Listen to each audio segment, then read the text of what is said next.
But, you know, I really am just like you guys. You know, everybody's trying to touch me and grab my clothes and get me to kiss their baby or whatever it is.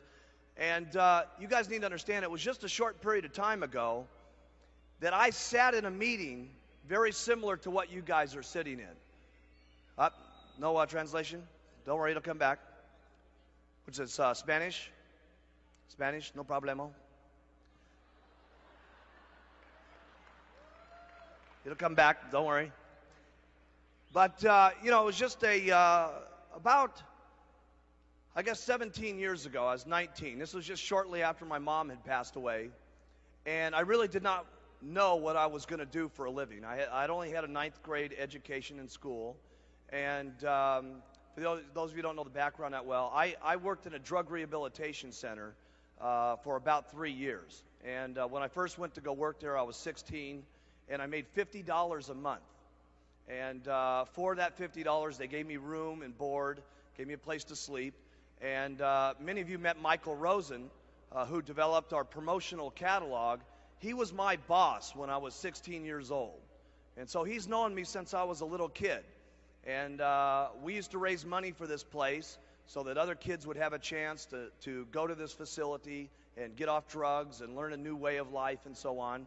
And so what I did for 3 years was basically walk on the street and go into offices and ask people if they would be interested in helping children who had problems to make a new way of life for themselves. So basically all my life I've been in situations where I've predominantly been trying to help other kids basically like myself, that, you know, that didn't want to have to live the way I was brought up, that didn't want to have to live in the kind of neighborhood that I grew up in. I didn't have a great family life. My mom, I didn't even meet my real father till I was 21 years of age. And I was really into trying to see if not only I could change my life, but if I could help raise enough money for other kids to go to a place to correct themselves. So that's how I started that was my very first job. And by the way, he'll never tell you this, but Chris Pear, who runs our international department and has opened up all countries, he and I used to work together when I was 16 also. We worked on the street together. I knew Chris Pear when he had hair down to the bottom of his back, right?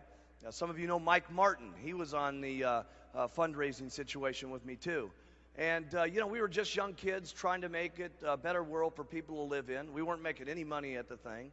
And then after I left there when I was about 19, I got my very first what I would call a real job. And remember here, I didn't have any schooling background or anything, so there wasn't an opportunity for me really with my background or the people who were guiding me most of my life to ever really tell me as an individual that you could really go out and become somebody great in life. That had never, those circumstances had never happened to me. And I got a job at this clothing store.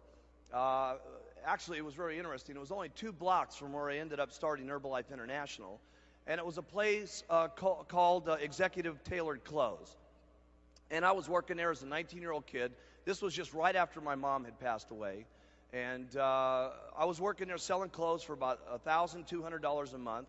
I worked as hard as I possibly knew how to work. And I got to tell you something, I had a great attitude back then. I had the same kind of personality I do today. You talk to the older guys that knew me when I was a 16-year-old kid. I was a nice kid. You know, I had a nice personality. I wanted good things for myself and everybody else.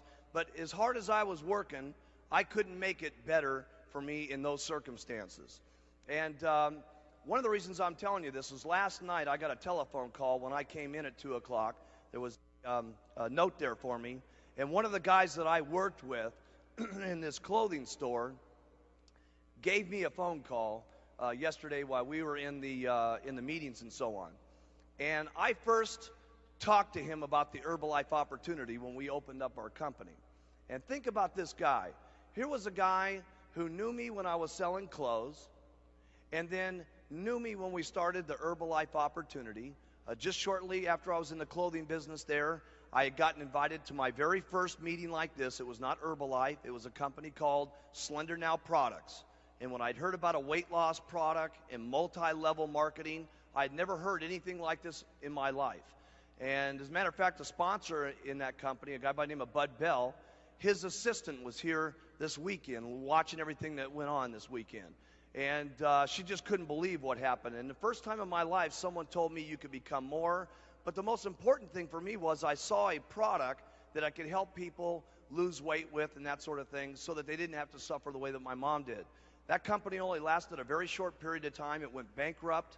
I got involved in another company that had to do with weight loss. That company shortly went bankrupt. And I said, hey, and this was only when I was about 22 at that particular point. I said, what I'm going to do for the rest of my entire life is help people lose weight. I'd been with a couple of people who had gone down and out of business. And I said, listen, this is all I want to do is help people. And I'd been doing that even when I was a young kid at 16, raising money for people. But my main thrust in life was wanting to help people lose weight. And so you know the story from there. I got a hold of Dick Marconi.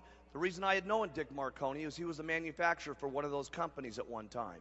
And I asked Dick, listen, you know, this is what I want to do. Help me put together the product. And he put together the line of the Herbalife products for me, and I got the company started.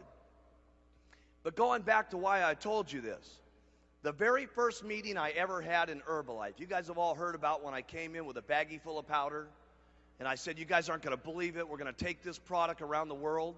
One of the guys who sat in that very first meeting was a friend of mine who was back in this clothing store, and he told me, because he had seen me fail in the clothing business, he had seen the first company in weight loss I was in go bankrupt. He saw me in the second company I was in go bankrupt. Both of those companies, I'd gotten him involved in the business.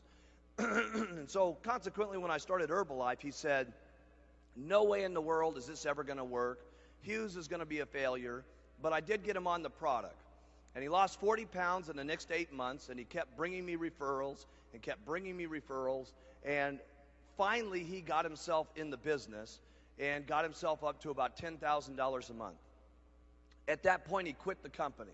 This is about, I'd say maybe 12 years ago or something like this. Now, his downline is Dennis Dowdell, who makes about $300,000 a year.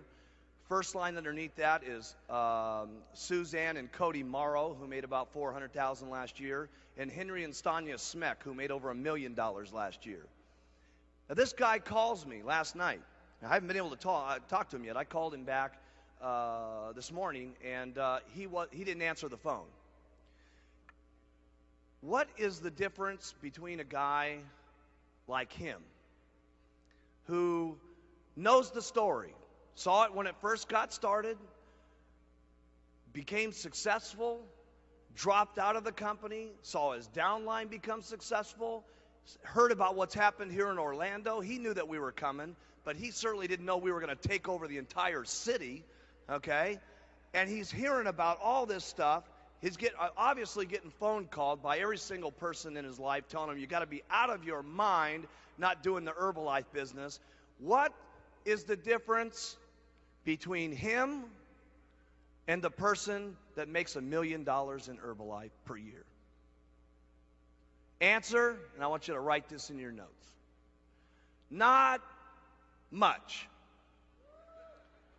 That's the answer. The fact is Eric Nimmer's got all the talent in the world to become a millionaire in Herbalife. The reality is Eric has got everything in his life that's got the capability of going wherever he wants to go in life. And yet, he's still miserable with his circumstances. He's still miserable at the job he's working at. And he's still at the most opportune time in the company's history. If there was ever a time to get started, it'd be now. Forget about back 15 years ago. I mean, if you were ever getting going in this company, it would be now. And what's the difference between the person who makes it in Herbalife and the person who absolutely stays broke and in their same miserable circumstances that they can't stand, that they complain to their wives about, that they yak and slap their kids around because they hate their jobs and can't stand their miserable set of circumstances and don't even provide enough leadership for their children to get their children to be able to see a new way of life? What's the difference between that person and the person that doesn't make it? The answer is not much. And so what I'm trying to tell you here today is you guys got a couple of decisions when you leave this weekend.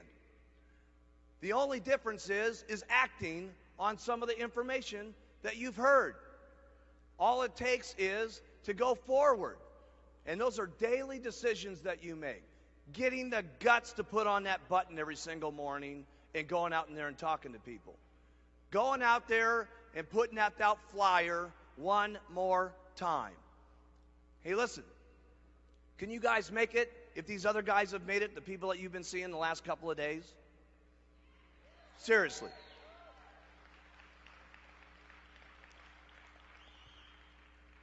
But you know what the sad thing is? We'll probably be here in 95. And by the way, I've been saying 10 months and 9 months and 17 days is 10 months, 17 days. A slight little error there. That's Christmas, okay? You know, what's the difference between now and the next Christmas if this guy doesn't do anything different? His circumstances are going to be exactly the same in life unless he changes them. So, if you guys want things to change for you, you got to do something different. You got to be able to just put out those flyers each and every day. And it's just a little bit at a time that you got to do every single day. Hey, look, I didn't get to where we are here today other than facing the challenges that there are every single day and just keep doing it over and over and over and over again. There's not a meeting that you can come to. You learn lots of new ideas at these meetings. You learn lots of new techniques. You learn lots of new things that you can do. But when you boil it down, there's only a few things that all of us do. We use the products consistently. We keep talking to people. We wear some kind of buttons, whether it's our Herbalife button, whether it's one of our diamond pins, whether it's a World Team pin, or whatever, or it's one of the Herbalife sweaters, or whatever it is. We do something that gets us to talk to people, okay? Something, whatever it is that you do. Put out a flyer, whatever. And we talk to people, okay? But if you take those three things there, we promote the business, obviously. You guys have gotten some great stuff from these people here this weekend, and you'll get even more here tomorrow. But out of every single successful person that you've heard, and the ones that you're going to hear from tomorrow, what do they all have in common? Consistency. That's the one thing that they've got. They heard some new information, and they acted upon it. And that's the one thing that the guy that worked for me in the clothing store didn't have.